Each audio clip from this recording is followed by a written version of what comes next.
Whenever there's a call to action, SG-1 turns to one man. It's SG-11, sir. Open the iris. Open the iris. Open the iris. General George Hammond of the U.S. Air Force. Request permission to lead search and rescue, sir. Each mission falls under his command, and he alone must make the tough decisions. We'll send the bomb through on schedule. General, you can't do that. Oh, I can't? There are innocent people on that planet. There are innocent people here. I have my orders too, Colonel. I obey them. Take Colonel O'Neill to the holding room. Let's give him some time to think about things while I decide what to do with him.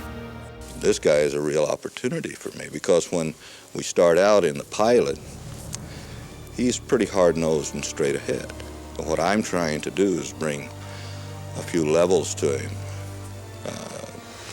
that, you know, show some understanding, that make him a little more likable, that still he's a character that has to live up to his role, which is, in real life, a general is a general is a general.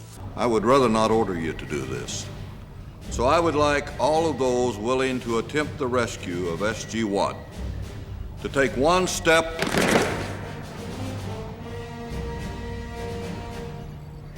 Very well. SG units 3, 5, 6, and 11, bring them home. Good luck, Colonel. Yes, sir. All right, let's go, move out! Thanks to appearances on Twin Peaks, The X-Files, and several feature films, Don S. Davis has become a respected character actor in the industry. Being cast in Stargate SG-1 offered him a unique chance to return to his roots. They were filming MacGyver here, and on MacGyver, they had Richard Dean Anderson's boss played by an actor named Dana Elcott. And I looked quite a bit like him, and I used to be a little heavier. And I wound up becoming his photo double and then occasionally doing stunt work for him. And they then gave me my first guest star role. So my whole career grew out of MacGyver. And now I'm playing Richard Dean Anderson's boss on Stargate. And action! All other SG teams are on base. Where's the iris? Someone used the remote.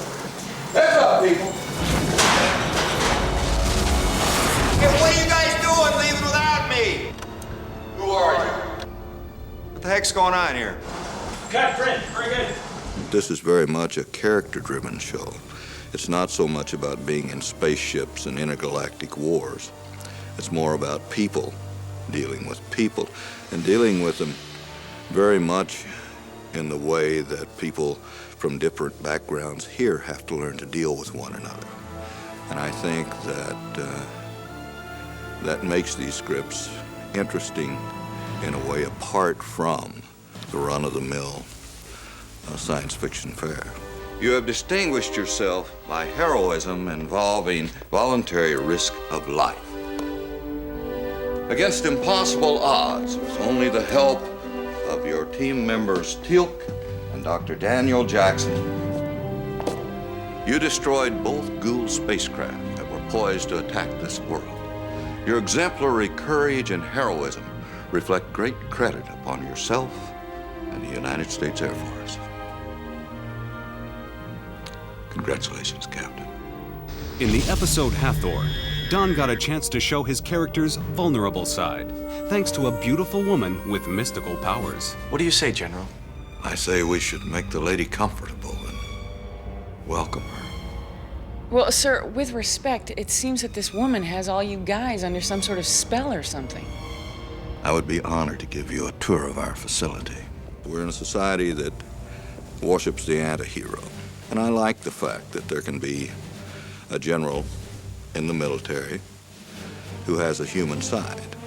He may have strengths and weaknesses, but he is that. He is, in my eyes, a humanistic and yet heroic figure.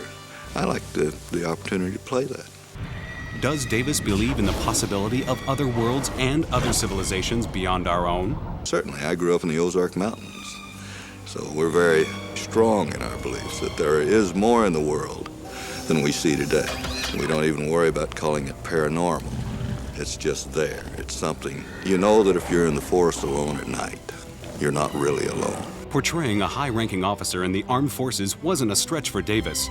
He's had plenty of experience to draw on. I was a captain in the U.S. Army during the 60s in real life, so I realized that the general doesn't normally jump in a Jeep and go to the front, even though if you watch Patton, you might think that happened.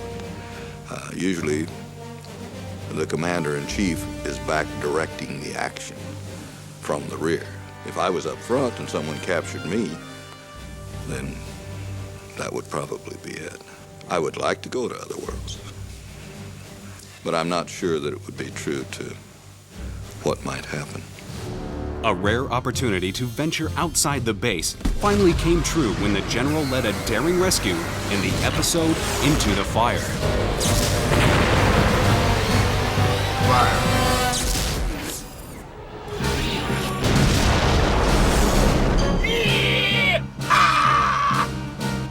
We all fear what we don't know, and yet what we don't know is what's driven all of us, or all of the best of us, to advance. It's what brings us the best in life, is going forward to what's a bit dangerous. Nice rescue. Good job.